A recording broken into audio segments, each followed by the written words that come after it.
Welcome to the Double OG's podcast. So this is a special interview with a returning guest, Jack Napier, from back a few months ago. I think it was in August last time we spoke, or like maybe in July or something. Something like that. Something like that. It was around summer. I remember that. Good times to Yeah, be and I had. yeah, and I remember you just started your Substack, and you recommended me that I started on Substack, so that I started on Substack, and well, only about a couple of months ago. And yeah, no, it's very, very, very interesting. I think we talked about red pill stuff and everything, but I was thinking about today actually something that one of your articles was about, which was how LMS, look money status, are kind of like very much overrated because it really underscore the social aspect of things, right? We like to discuss a little bit more about that. Well, no, that's perfectly fine. I wouldn't say they are underrated, but they are situational for the most part. Like you can have a lot of status in a classroom, you can have a lot of status in a gym, you can have a lot of status in a store, you can have a lot of status in a bar. Most of that is purely situational. Money is a hard one to display. A lot of guys complain about gold diggers, and I am of the opinion that gold diggers are made, they're not born. So the more you flash with your wealth, the more you paint a target on your back, so to say. And the great equalizer in all of this will always be gain. Real Social Dynamics used to show all this, where you had guys like dressed in tracksuits going to exclusive bars, and they just hit up all the girls and they had fun with them and they walked away with them. Meanwhile, you had other guys there who relied solely on their money, who walked away with nothing. So that's Yeah, kind of where no, the article came from. yeah, no, because actually I learned game from RSD mostly. Some people has been mystery, some people has been different type of people. Like for me, it was very much Julian and Todd V, right? What it comes to about a game, I mean, like, look, thing is, it's like what I find with guys is most of the time they'd be like, oh, it's money, no, it's status, no, it's looks, right? And it's like, guys, you can have either one of them, but if you're fucking retarded, it ain't gonna fucking work. It ain't gonna fucking work. It's like, like I've seen guys that are like beefed as motherfuckers, right? And it's like, but you can't fucking align 1, 2, 3 words, and it's like you basically start shitting the bed whenever a girl speaks with you. It's like, what's the point of all that muscles if you just can't basically pull your balls on the fucking table? The gym cell phenomenon. The gym There's cell phenomenon. himself. Gym cell, yeah, that's what we like to call them. They're the guys who practically live in the gym. They're absolutely yoked, like boulder shoulders, they got arms as big as their neck. But they can't talk to anybody. They have a hard time socializing. They have a hard time communicating. They have a hard time being funny, charming, you name it. And all they have is the gym. And yeah, they have a physique most men are absolutely jealous of. But by God, they can't do anything else. That's the only thing they can do is lift. And that's kind of it. But what good is a great physique when you can't do anything with it? Like, I remember, like, one of the things that got me the biggest amount of street cred, right, was I was like with friends and everything on like at a bar in like central London. It was like kind of like a Greek bar and everything. And they were like, there were a couple of Essex girls outside. Just I didn't know they were from Essex, right? But like they were sitting on the thing, and there was this guy that was taller than me that was like fucking massive, and like honestly I felt like a fucking short king or something, next to him. And I was like, all right, guys, I'll just fucking like I'll show you how it's done. Yeah. And it's like anyway, and I go and I fucking mugs a guy who was talking with them, right? And them girls basically got me into the VIP section because they had like an underneath bar and shit, underneath like type of club bar and shit. It's like, and basically I come with both girls on each of those arms, right? And it went to show, right? Like the guy not only basically also had hair. I didn't have fucking hair, right? He was also white and shit. But the thing is, I was more fun and I was actually much more like, like I could get their vibe, right? And that's, on top of that, I'm not even fucking English. You know what I'm saying? So it's like, when you realize that, and also yeah, like a lot of like fucking designer shit, like I just had like a shirt, like loafers and fucking jeans, and none of them was fucking designers. Not even my fucking belt was designer. No, and that's the thing. How do you know if it's real designer? How do you know if it's real designer clothing? And a lot of girls like buy at, what's that store called? Primark? Yeah, Primark. Yeah, if it's not like, Shein.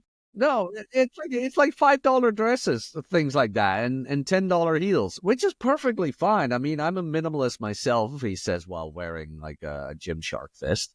They're Oh, very. I've got Vanquish. I'm got Vanquish. Sorry. I mean, they're With very different tools. comfortable, in all honesty. But what I don't like about the focus on money is that it kind of misses the point. First of all, a lot of girls don't know how expensive clothing or shoes or whatever is. They have no idea. The thing with money is what it can do for them. It's the experience you can buy with them. Now, let's say you walk up to a club and whatever, and it's like, okay, I'll hire this table. Then that's the status and money flex right there. It has nothing to do with your watch. It has nothing to do with your clothing. It has everything to do with the experience. Mm-hmm. However, you can invite a hell of a lot of girls to that table. Again, if you fumble the football continuously and you step on your own words, then what good is all of that? Meanwhile, No, if you have a silver tongue, you could get to that table by becoming friends with the guy who bought the damn thing. look, talking about this, right? I became friends with people. That means why? Because I brought bitches to the table, right? That's the thing. But also think about it this way, right? You're going back to what you were saying on target on your back. It's even better than the guy that's got money and no fucking game that is going to get gotten. What I mean by that is that this is a honeypot of gold and there's no fucking, safety net around it.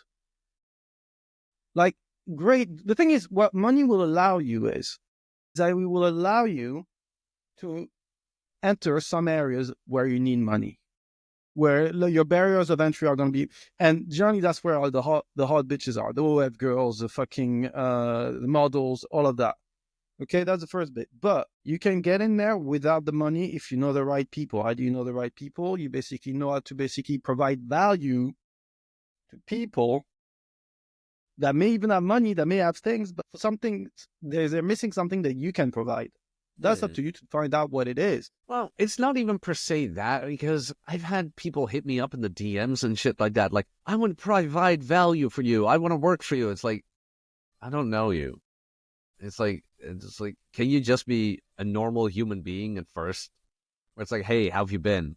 Yeah, good. It's like, maybe start there. Start being social. And later on, once you get to know people a bit and you're finding out like, okay, this guy is socially savvy, I can interact with him without feeling uncomfortable or whatever, maybe then you can be like, oh, what are your interests and what's your income, sort of say. Don't like, not directly like that, but talk a little bit work-related stuff. And from there on, you can figure out if you two can actually have a little value exchange there. But the right off the bat, starting off with, I can provide for you, it always gives me kind of the creeps. Where it's like, I don't know you, and I can do a lot by myself. But that's the thing. It's almost like you have a certain amount of bandwidth and people come in and you're like, thing is, it's like, it's the same thing as with girls, right? When it comes to seduction, if you start making the conversation very transactional, that the seduction basically vanishes. Why? Because seduction is the means under which you disguise the transactional nature of relationships. Because then afterwards, it oils the machine. But if you take out seduction, then you have sugar baby, sugar daddy type of setups. And that's fine. But a lot of people don't want to fall under that framework because they still want that little bit of a dream, that little bit of thing. So a guy coming into your DM said, yeah, look, I can provide you value. All right. First of all, show, don't tell, right? Do your research, look at what that person basically is missing and see, hey, look, I see that basically you have a certain amount of followers, but I really don't see like a lot of your content out there. This is just an XYZ process. This is for free. Here, take it. That's value. If you want to go that route, show, don't tell. But if you want to go very, like, like, for example, you post something and you basically, hey, by the way, I just wanted to share that story. I thought that would be relevant. Maybe you can even use it, something like that, because you're a content creator. You're always looking for stories. And then, or you tell about your share. It's like, hey, man, I was in the same situation. Thank you very much for sharing this. It really means to me. And that basically, how do you provide value in there? Outside of just creating that dynamic, is you are telling a story that you expect the content creator has lived something similar, and you already created a bond. Plus, on top of that, you can use that. You can help the content creator leverage that story. Mm-hmm. No, you're right about that. Most of the guys I love to collaborate with, we didn't even, I don't know, I outdid most of the guys that I meet.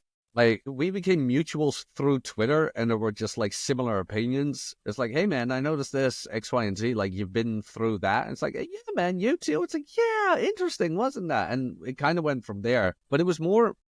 It wasn't like a mutual beneficial of value. It was sharing of experiences. Like, you had similarities with the guys.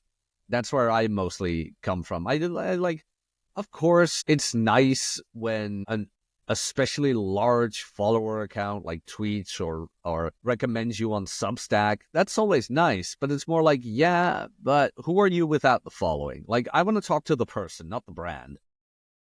And There you go. I've known a couple of rich guys who they had their own companies and stuff like that. And as soon as I heard about it, I made it a thing to never talk about their work unless they brought it up. There you go. There you go. Why? Because then afterwards you'll feel that you're interested in them, their image of them, but not the true person. Same thing with women. It's like if a woman's beautiful, she want to feel like she's intelligent. If the woman is not beautiful, she want to feel like she's beautiful. So imagine what the guy basically you're talking to is most likely going to be solicited for. Well, and do the opposite. A lot of rich guys don't have a lot of friends, I found, because genuine friends. Yeah, genuine friends are rare for them because, like, they drive a huge car, like, name a brand that is expensive, and immediately guys look at them and it's like, oh, you've got that car, you must be wealthy. Yeah, you want to drive in your car, blah, blah, blah, blah, blah. And it's like, I've had guys come up to me who I know are fucking loaded. Like, these are millionaires, and they're like, I'm so sick and tired of people coming at me wanting to drive around with me in my car. It's like, you do realize the car is mine, right? Like, and that I have stuff to tell as well. It's not just the car that's me. It's just little things I notice about that. And with the money thing, it's like, if you want women to treat you like an object, then sell yourself like an object, because that's what you're doing when you lead with money. Now, I'm not saying don't show off. I mean, if you like cars, if you like watches, go ahead. But that will not be the thing that will get you. I mean, it could get you women every now and then, of course, if you're like, look, I know what she's doing, and I'm going to get out of it what I want and not give her anything, then whatever floats your boat kind of thing, where it's like, yeah, no, I know she's with me for my money. I'm very well aware of that. But that's why I don't commit to her kind of thing. And I'm not buying her anything. I mean, then it becomes a whole different story. Where it's like, oh, you know what? I got away with it kind of thing. Again, it goes back to what you're saying. Gold diggers are created, not made. Mm-hmm. Well, pretty much. I mean, women will treat you as shitty as you let them, as Archwinger used to say. Archwinger. How do you pronounce his name? Archwinger? Archwinger. He's one of the old red moderators. Is he one of the old moderators? I know, because sometimes he comments on my posts and everything. And the thing is, I was wondering, where is he? Because it's like the quality of these responses are very good. Not necessarily that we agree. Like, for example, the last time we exchanged was, I don't know if you saw that tweet with the C-level boss babe that I ghosted. Oh, yeah. I saw that.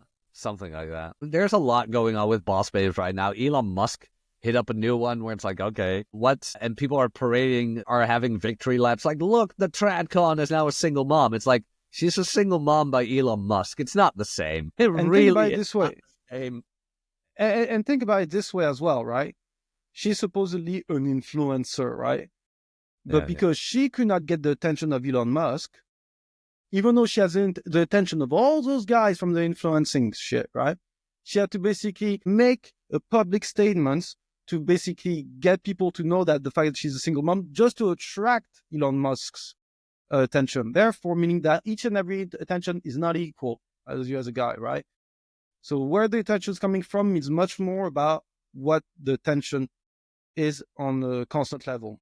No, absolutely. Attention from a guy whom she can't get attention from will always be worth a hell of a lot more than the guy she can get attention from. To the point that she's willing to basically fuck her brand up, as in, social, all of that stuff. Where, I mean, to be honest, like, I only looked at it, but everybody was fucking DMing me about this shit. I was like, what the fuck is this? I mean, we've had 100 dicks in a day. We've had 1,000 dicks in a day, and now we have the richest dick in the world in a day. It's like, I don't think they're fucking up their brand. I'm thinking they're drawing for straws here to get their brand to be noticed. Like, it needs to be as absurd as possible. And right now it's like, oh, I have a baby with Elon Musk. Because her Twitter replies, what was it? Somebody showed her Twitter earnings, and it's about, what was it? Milo tweeted that. God damn, it was about what, $2,000 a month or something for Twitter? Yeah, it's insane. It's absolutely insane how much that woman earned from Twitter. From Twitter. How many followers she got? Over 100,000, easily. Because I mean, obviously for me, I don't even get a penny from Twitter. That's the craziest shit. Yeah, because the first month I got maybe $40, whatever. Back then I had only 2,000 followers, and then next month they say we're not paying you anymore. It's like, what's wrong? Well, basically, apparently I broke the terms and conditions. I guess some of my content is a bit too raw to be monetized. So who knows, right? Mm-hmm. It's like, it's the weirdest thing. I don't think these girls are actually nuking their brand. I don't think most of it is even true, in all honesty. I don't know if this girl actually got knocked up by Elon Musk. If she did, that's, I mean, whatever floats your boat. But like the girl with 1,000 dicks, the girl with 100 dicks, it's like, really though? But it got them a lot of attention. It did. It got as well. Yeah, especially a lot of money and a lot of attention. Because people are flabbergasted by it. Like, oh, really? The bearded lady took 100 dicks? It's like, oh my God, I've never seen that. Yeah, it's a reference. No. It's a reference to old circuses. Like, remember at the old circus, you had the strongest man in the world, the smallest man in the world, and the bearded lady. And that drew all the people in. So this is nothing more than the bearded lady, but then for 2025, where it's like, the lady who took 1,000 dicks. Come and see. That is what we have come to. And I mean, they're walking away with a lot more money than I will ever see. I mean, I'm just a writer. Yeah, man, I'm a writer too, right? Like, the thing is, it's funny, right?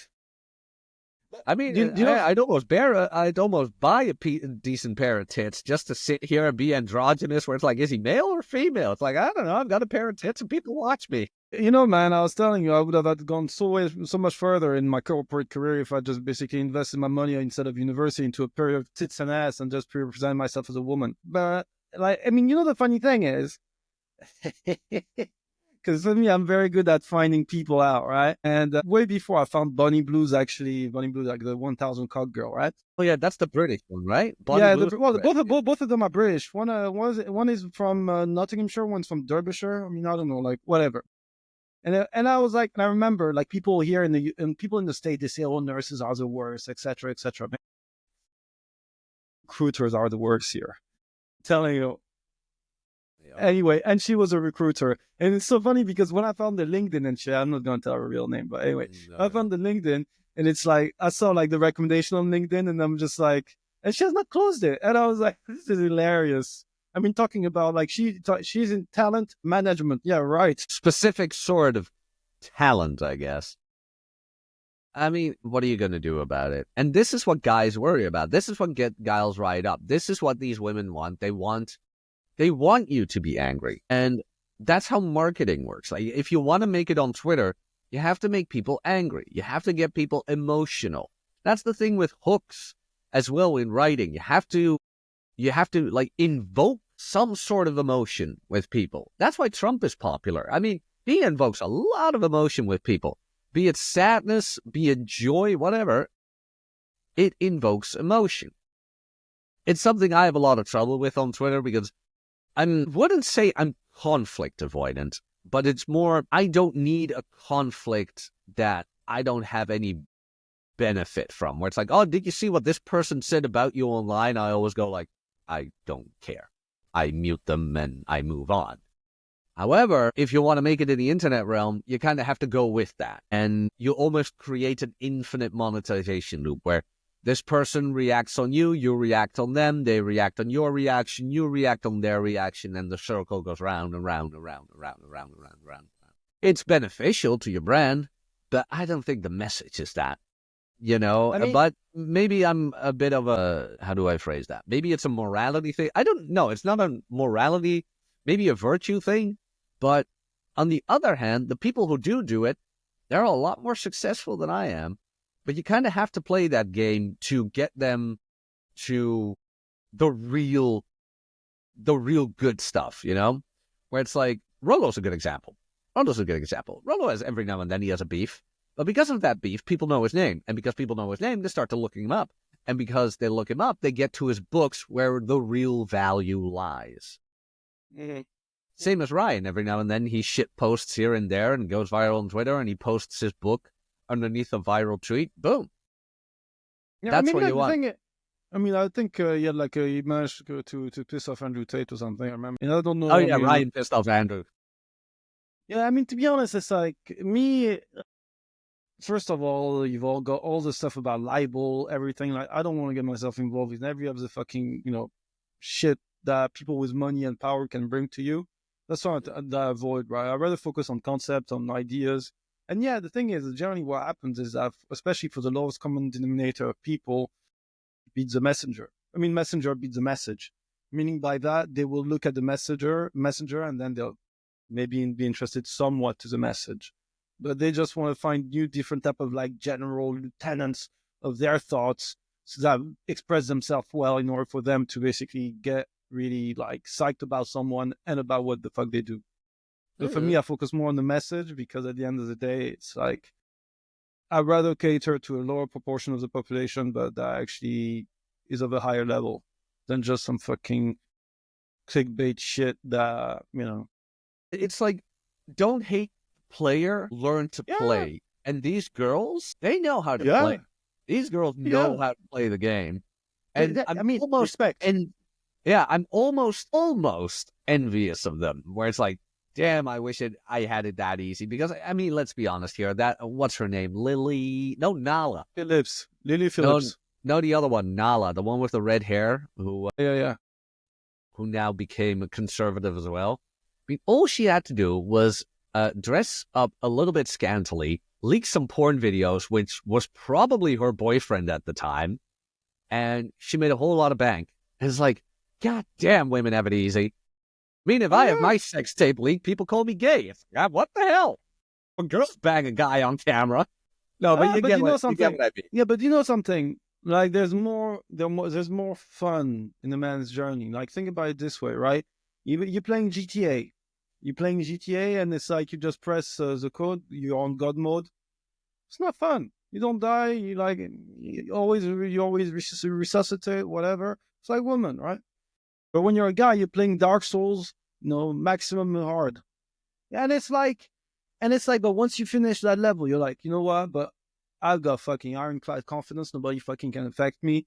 And it's like, for all the success, it's all fugazi for bitches, right? Whereas the guy, unless it's coming from like old money or unless he basically got lucky, it's through the hardship. And it's hardship that basically creates and builds character. And women I agree. Don't have character, yeah.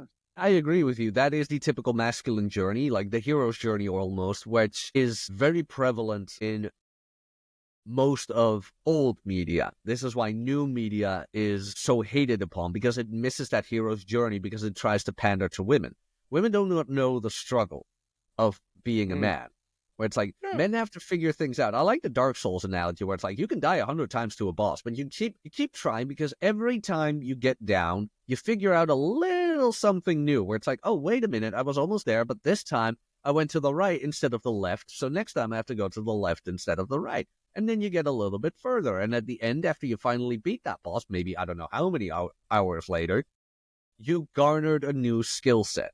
It's the same with writing.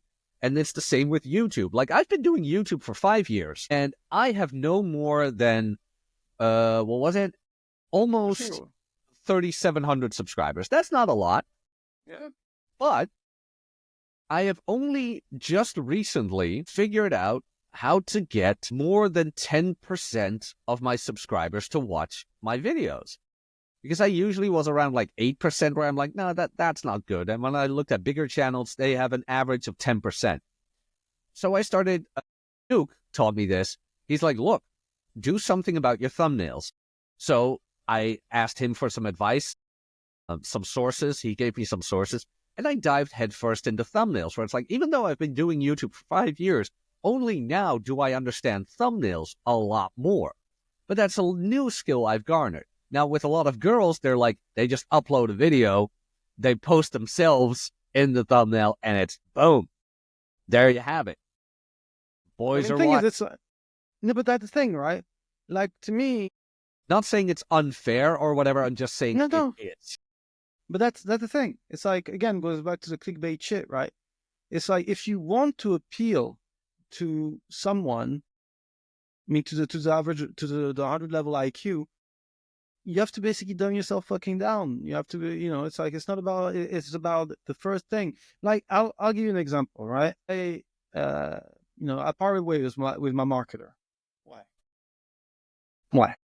I mean, no hard feelings whatsoever. It's because I saw what was writing in my email list, everything, and I was like, no, this is just not me. Like, this is my brand, and it's like, it just doesn't represent me. People can see it's not me that write this shit. You know what I'm saying? And I'm like, and I'd rather provide value in a way that may be less markety, that I may not sell as much, but it doesn't fucking matter. To me, it's about my writing, is my authenticity, and I don't want to basically sell it just for some bucks here and there. It's like, people will buy from me when they buy into me, not because of some type of hook or trick that I basically got them onto. It's like, and that's something. But I know that it's not that his strategy is wrong. It's just that it doesn't align with my brand and what I want to basically portray. Well, but from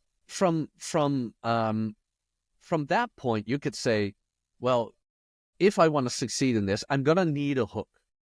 I'm going to have to need a hook, but I want to do it my way. The same with thumbnails, where it's like, I know the thumbnails, if you do like that face, stuff like that, then you garner a lot of views. But I'm like, look, I'm not going to make myself that much of a dancing monkey. So what I looked at is, I like, okay, what is the structure of the thumbnail? What is the structure of the text in the thumbnail? What is the reasoning behind the format of a thumbnail without needing to put my own face on there with a weird look on it? And that alone has gave me a lot of success. Now with the hooks, even I in my writing need to put better hooks in, because like, I've got articles behind a paywall, and psychologically, when it comes to that, you kind of have to engage what we talked about, like with emotion. You have to engage people to click to that next level. The way you do it, however, that's all up to you.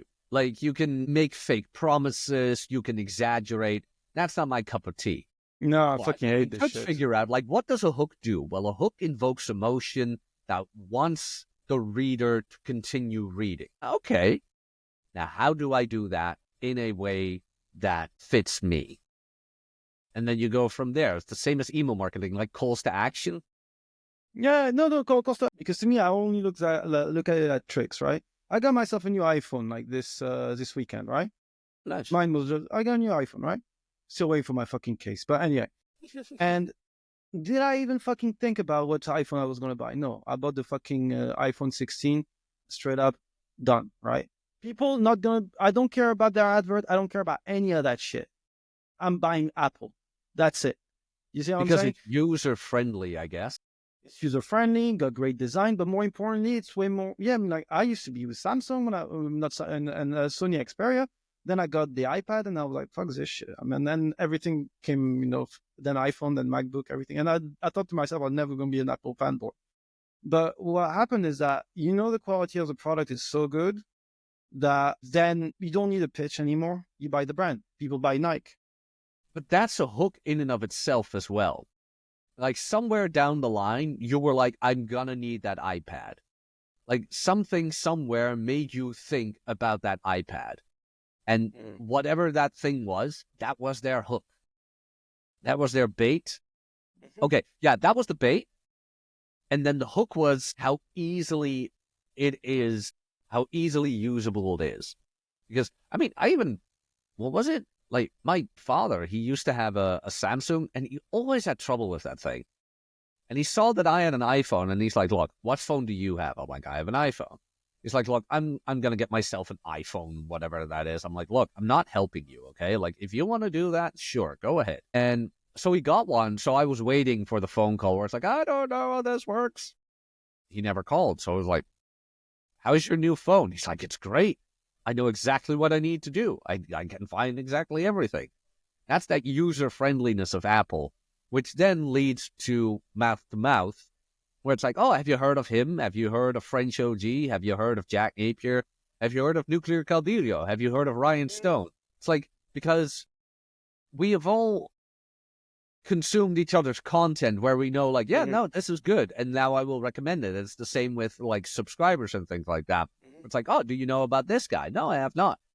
And then they start sharing. But you need to get the guys who start recommending you in first.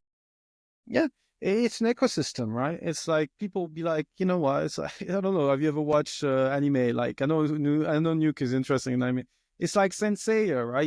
You've got Pegasus, then you've got the what do you call it? The Knight of the Dragon, and it's all like a little team. It's like RSD was a little team of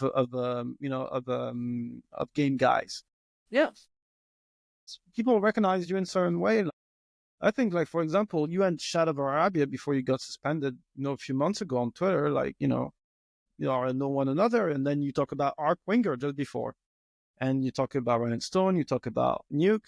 All of this is, you recommend each other and everything, and people, once one person finds you in somewhere, they'll find everyone else, etc. for other people in other spaces.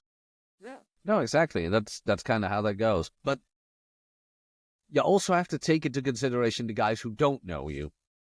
And that's where that small little hook comes in. Like, what is it you provide? It really becomes the brand of me. And even Rolo coined that. When was this? Was that already in religion? Can't remember. When did he start? When he read his first two brand books. Of me? Oh, the third one's pretty good too. I've been rereading that one, where because I wasn't sure if he had ever written about like the feminine imperative in the workplace and things like that, and he had, and it was in the third one, which I kind of neglected. Not per se neglected, but I only read it once, and I was like, yeah, okay, I get it. But because the first two are my favorites of his, and I was talking to Mish, Chat of Arabia, about HR and things like that. I'm like, wait, does Rolo have essays on that? And apparently he has a whole book on it. Like, positive masculinity is not just red pill parenting. It's a big chunk of it, red pill parenting, but it also goes into the feminine imperative of like the workforce and things like that. Clary used to be good at this as well. Clary was more solution based on it, where it's like, look, let women have corporate America. Do something else. I mean, Clary, to be honest, it's like, to me is, because I've got an economic and finance background, I like his stuff and everything, the Book of Numbers, the Curse of the High IQ, all of that stuff, right? Like, so, I mean, don't get me wrong, I read Rolo, everything. I have his book here. Hold on, give me a second. Well, actually, there, this is his book. I've not read it. I have not read it because I've got a few books I've not read because it's like, I'm so fucking busy, I don't have time, like, seriously, man. So I don't know how you do to find the time to read books, but like, I used to a lot, but it's hard once you're in the game, right? Like, yeah. This is why I get up early. It's like I get up at like 3, 4 a.m. in the morning, and don't worry, I do sleep. I sleep early. But what was it? So my morning routine is I turn on my coffee, I grab my laptop, and I start writing until I can't write anymore. Like, until I'm drained. I was like, okay, I've written down what I wanted to, and I'm going to revisit this later. And then I usually start a Twitter space or something, stuff like that, work out, eat, do something else. And then during the day, I get like these brain farts of like, oh, wait a minute. Like, oh, wait, since I'm writing this essay already, this essay could benefit from this topic as well. And I just write it down in my notepad. Every now and then it's just 1 or 2 sentences even. And then I expand on them later until I have a full essay. Like Gray Man, for example, the last one, is mostly inspired by my own experiences by HR and what I've seen other guys go through with HR. It's like, HR is not your friend. And just the shaming tactics they use. I don't know if you've ever had to go to HR. I hope you haven't. Hey, man, the first job I had, I got fired by HR. But it's like, do you remember the question? It's like, do you know why you're here?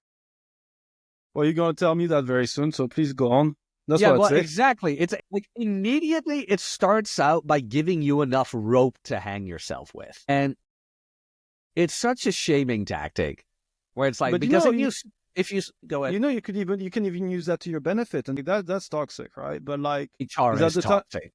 No. But like, I'm talking like, then you basically can start up rumors by saying fake lies, saying, oh, is that because basically the VP is wants to get rid of bad press? It's like, what do you mean? Oh, don't you know? She's my mistress. And then basically you throw them on a loop and they be like, oh my God, you know, this type of shit. Even though it's completely false. You see No, what I'm saying? no, Because I you know. already know. With HR, I'm more of the don't give them what they're looking for, because usually it all comes down to shaming. They want to shame you into submission. It's like, we had a complaint. Do you have evidence of the complaint? No, but we just had a complaint. Then I have better things to do. Because you have no evidence. All of this is just hearsay. And what you're trying to do now is get me to admit to the complaint. No. That's what most of it. Well, we're very disappointed in you by your hostile demeanor. It's like, okay, that's cool. Because that's mostly what they're doing. They want you to submit. And it's a very feminine tactic. Where it's like, I mean, you make me feel bad. Okay.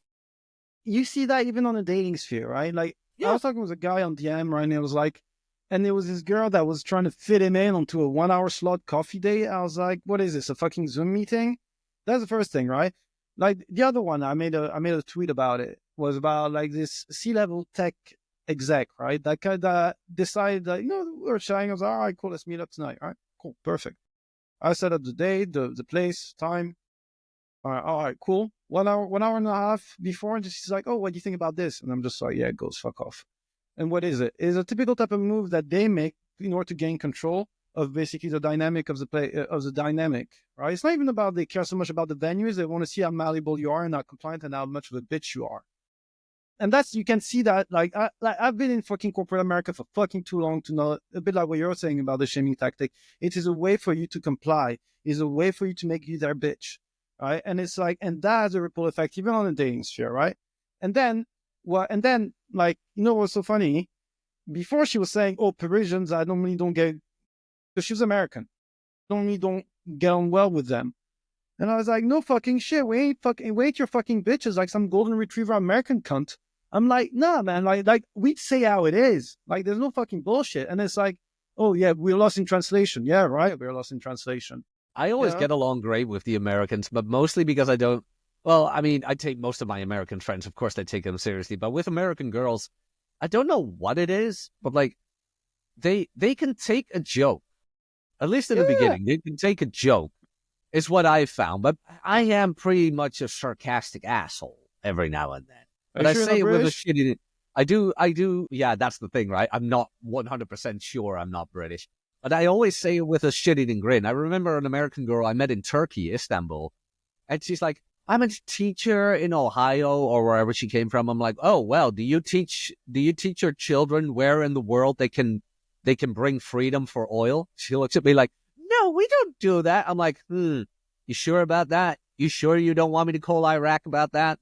And freedom and oil? Like, what do you serve the kids for lunch? Cheeseburgers with a side of fries? No, just because we're No, American, we but don't. they Oh, have that's banter. No, fine. but they have banter. But the thing is, once you reach a certain age, right, and they've reached a certain career, that's why when they're young, they're so much chiller, right? But like when they I get don't date older, above because 25. I just yeah, don't. well, sorry, but I'm Dark Souls dating, right? But the point I'm saying is, it's like they have start to get ingrained with the process of the workplace, right? Whether they're managing people, whether they're people reporting into them, they start taking on, and they're trying to basically put you as one of their little minions, right?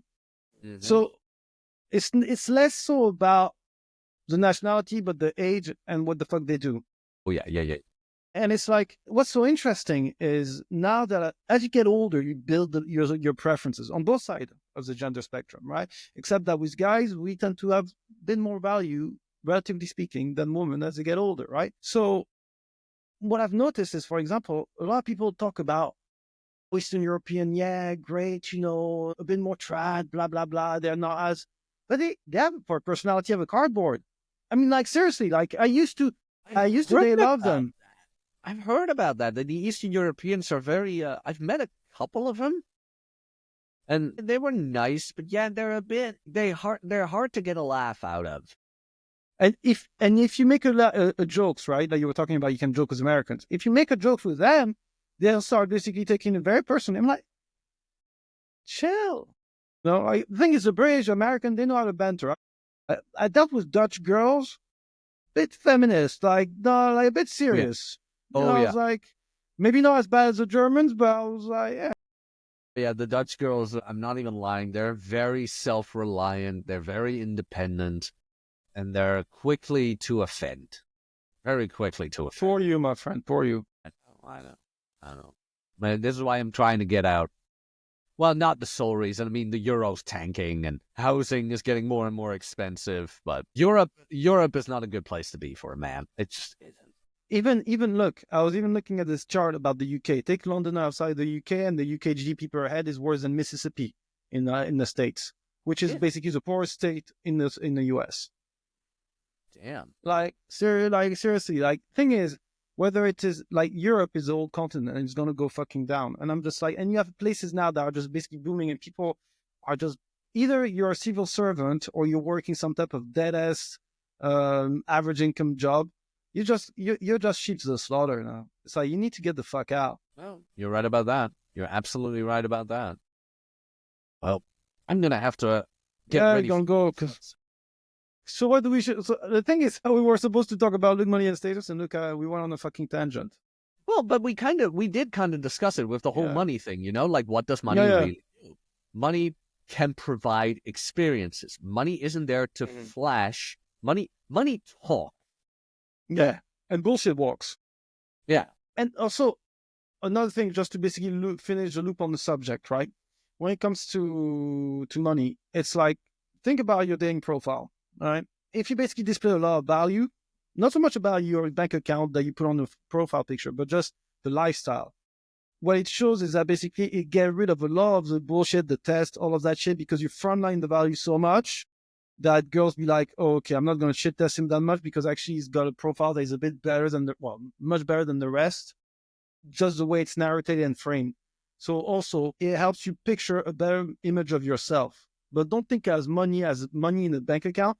Think as money as a means to display and frame and narrate yourself in a way that's going to make you more appealing. But it doesn't do everything. No, I agree with you. I agree 100% with you there. All right, perfect. Well, anyway, I'll let you go. Maybe we'll do another one in the coming weeks and everything where we can have more time. That would be fine. Like I said, I'm very busy lately. I've got a move coming up. I need to pack everything, clean everything up, throw away all the excessive stuff I have. I've got 4 shows to run. I've got 4 shows to run these days, and I've got an essay every week. Okay. I hope I didn't disappoint.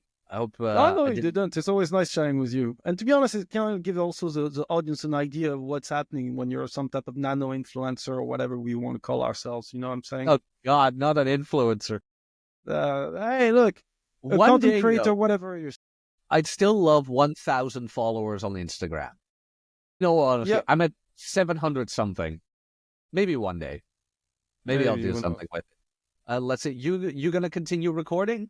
No, like I'm closing now. Anyway, guys, thank you for following. Hopefully that was a bit insightful, a little bit of the personal life of each other, like some lessons as well. But we'll be there for another time. So on this, guys, WG's podcast, we should. Jack, thanks again for joining in. Small effort, man.